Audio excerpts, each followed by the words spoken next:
Magnitude of vector A cross B equal to magnitude of vector A dot vector B। Find the angle between vector A and vector B। बच्चों question में हमें एक condition दी गई है जो कि कुछ इस तरीके से है, magnitude of vector A cross vector B, मतलब A क्रॉस B का जो मैग्नीट्यूड है वो इक्वल है to the magnitude of vector A dot vector B। बच्चों हमने दो वेक्टर्स लिए, वेक्टर A और वेक्टर B, दोनों का डॉट प्रोडक्ट और क्रॉस प्रोडक्ट निकाला।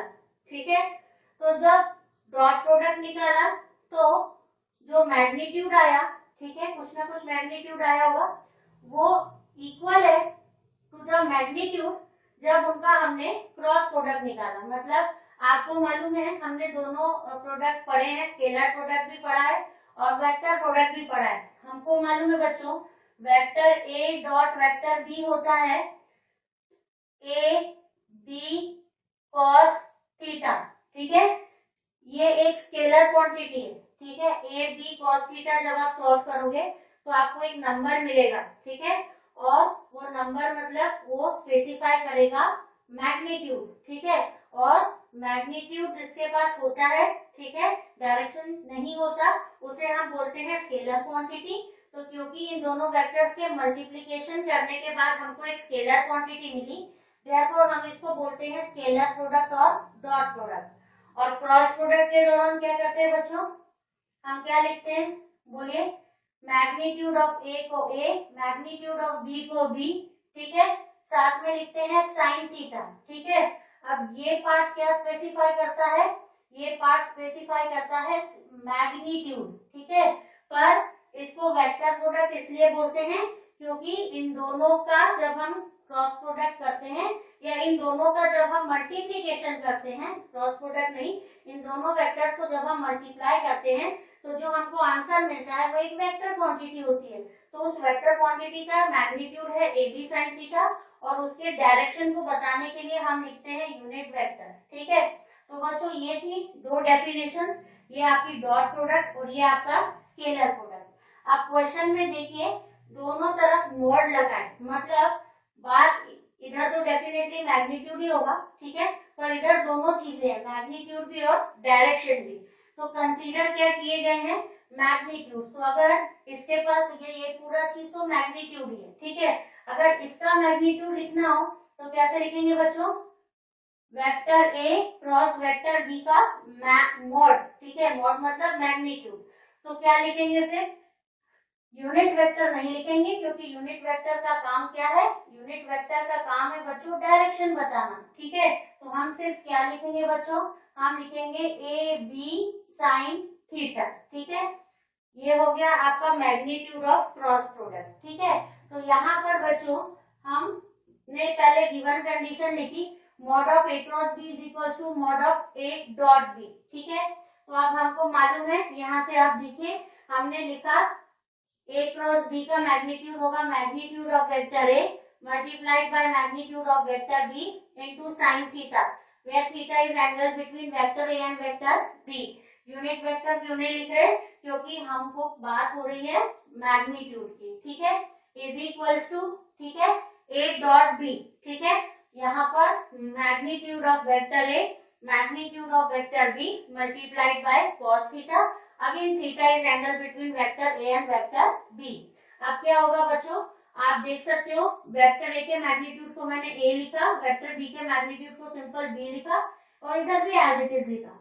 तो यहाँ पे जो A और A कट हो जाएगा, B और B भी कट हो जाएगा। ठीक है, क्या बचेगा, इधर साइन थीटा और उधर कॉस थीटा। अब साइन थीटा हमने इधर एज इट इज रहने दिया, कॉस थीटा को इस तरफ शिफ्ट किया तो ये अपॉन कॉस थीटा हो जाएगा और इस तरफ क्या रिमेनिंग रहेगा 1। ठीक है, अब sine theta upon cos theta क्या होता है बच्चों, tan थीटा। तो हमको मिला tan थीटा इक्वल टू 1। ठीक है, क्वेश्चन में क्या पूछा है, हमें दो वेक्टर्स के बीच का एंगल निकालना है। ठीक है, तो यहाँ पे हम क्या करेंगे, थीटा की हमें जरूरत है, tan उस तरफ जाएगा तो tan इनवर्स हो जाएगा, tan इनवर्स ऑफ 1। ठीक है, अब tan इनवर्स 1 की वैल्यू इस तरीके से निकालिए। बच्चों आप जानते हैं tan 45 इक्वल टू 1 होता है। ठीक है, tan 45 degree is equals to 1। तो आप इसको इस तरीके से लिख सकते हो, tan को उधर शिफ्ट कर दो तो 45 डिग्री हो जाएगा tan इनवर्स ऑफ 1। मतलब tan इनवर्स ऑफ 1 क्या है, 45 डिग्री, और tan इनवर्स ऑफ 1 कुछ नहीं है बल्कि आपका थीटा है। तो theta will be equal to 45 degree. मतलब दोनों वेक्टर्स के बीच का एंगल कितना होगा, 45। ठीक है, अगर दोनों एंगल वेक्टर्स के बीच का एंगल 45 रहता है, उस समय हम देखेंगे कि अगर हम उनका क्रॉस प्रोडक्ट निकालें या उनका डॉट प्रोडक्ट निकालें, दोनों केसेस में जो मैग्नीट्यूड मिलेगा वो सेम रहेगा। ठीक है, अब अगर आपको क्वेश्चन में आंसर्स में अगर पाई के ऑप्शंस आते हैं, ठीक है, तो आप इसको ऐसे भी लिख सकते हो। आपको मालूम है पाई कितना होता है, पाई होता है 180 डिग्री। ठीक है, सो 180 बाय 4, ठीक है, पाई बाय 4, ठीक है, मतलब कितना हो जाएगा ये 180 by 4 and that is equals to 45 degree. तो आप 45 डिग्री भी लिख सकते हो या फिर पाई बाय 4 भी लिख सकते हो। ठीक है, तो ये था एक सिंपल सा क्वेश्चन।